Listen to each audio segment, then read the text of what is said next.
On a tous cette sensation, non? Courir toute la journée, s'effondrer le soir, et pourtant se réveiller fatigué. Le vrai problème, ce n'est pas forcément un manque de temps, mais un manque de vrai sommeil. Et si finalement, la solution ne se trouvait pas dans plus d'heures de repos, mais dans la façon dont on vit nos journées? Cette phrase, elle change tout. On a tendance à voir le sommeil comme une simple pause, un bouton off. Mais en réalité, c'est bien plus que ça. C'est une compétence, un art subtil que notre corps maîtrise pour se régénérer. Chaque nuit, notre cerveau est en plein travail. Il trie les pensées, il consolide les souvenirs, il nettoie les tensions de la journée. Ce n'est pas une pause, c'est un processus actif et essentiel. Et c'est là qu'on touche au grand paradoxe de notre époque. On a un confort matériel incroyable, des lits parfaits, le silence, et pourtant notre sommeil est de plus en plus fragile. Pourquoi? Eh bien parce que notre cerveau, lui, n'est pas du tout adapté à ce rythme de vie moderne.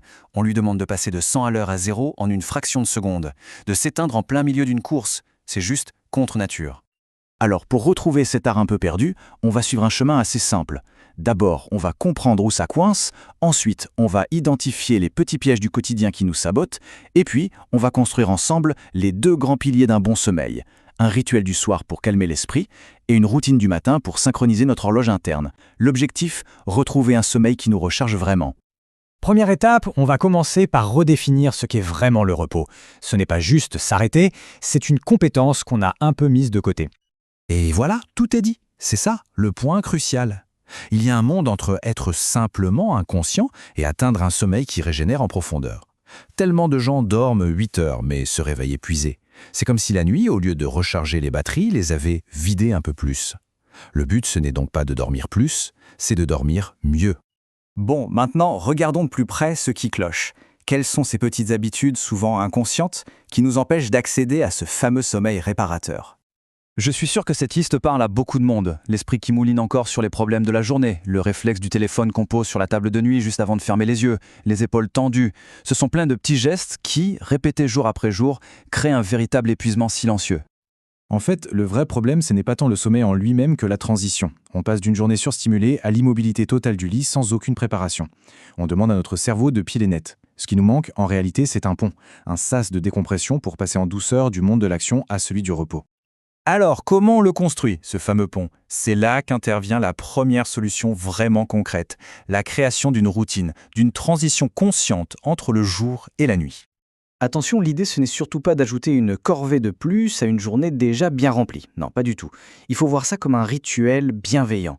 C'est un ensemble de petits gestes simples qui envoient un message très clair à notre cerveau. Ok, la journée est finie, maintenant c'est le moment de lâcher prise. Et pour ça, il y a 3 piliers. D'abord, on calme l'environnement. On baisse les lumières, on coupe les notifications. Ensuite, on vide son esprit. Le simple fait de noter sur un carnet ce qui nous préoccupe, c'est comme faire un transfert du mental vers le papier. Ça libère une place folle. Et enfin, on relâche le corps. Quelques étirements tout doux, quelques respirations profondes. C'est simple, mais c'est incroyablement puissant. On passe maintenant à l'idée peut-être la plus surprenante, la plus contre-intuitive. Parce que ce que beaucoup de gens ignorent, c'est que la qualité de notre nuit ne se joue pas seulement le soir. Non, elle se prépare en grande partie dès le matin. Tout ça, c'est une question de rythme circadien. C'est notre pendule intérieur, notre horloge biologique qui synchronise tout notre organisme. Et la très bonne nouvelle, c'est qu'on a un pouvoir direct dessus grâce à nos actions du matin. Pour régler cette horloge, il y a 3 signaux ancestraux qui marchent à tous les coups. Premièrement, la lumière du jour. S'exposer à la lumière naturelle le matin, même quelques minutes, c'est le signal de départ pour le cerveau. Ça lance le compte à rebours qui déclenchera la production de l'hormone du sommeil 12 à 14 heures plus tard. Deuxièmement, un peu de mouvement, même doux, pour dire au corps que l'inertie est terminée. Et troisièmement, s'hydrater, pour tout relancer. Ok, maintenant, on assemble toutes les pièces du puzzle. On commence à voir que l'objectif, ce n'est pas de se battre pour dormir. Le sommeil solide, en fait, c'est simplement le résultat naturel d'un mode de vie cohérent. Et c'est ça le changement de perspective fondamental. Il faut arrêter de lutter. Le sommeil, ce n'est pas un objectif à conquérir, c'est un état naturel qui se manifeste quand les conditions sont bonnes. Notre seul travail, ce n'est pas de forcer le sommeil à venir, c'est simplement d'enlever les obstacles qui l'en empêchent. C'est vraiment la cohérence de nos journées qui construit la qualité de nos nuits. La régularité des horaires, un peu d'activité physique chaque jour, des petits moments de pause pour décompresser, ce sont ces piliers qui donnent à notre corps les repères dont il a désespérément besoin. Finalement, c'est simple, la stabilité du jour crée la profondeur de la nuit. En fin de compte, nos nuits sont tout simplement le miroir de nos journées. Une journée chaotique, surchargée, sans la moindre pause mène presque inévitablement à une nuit agitée.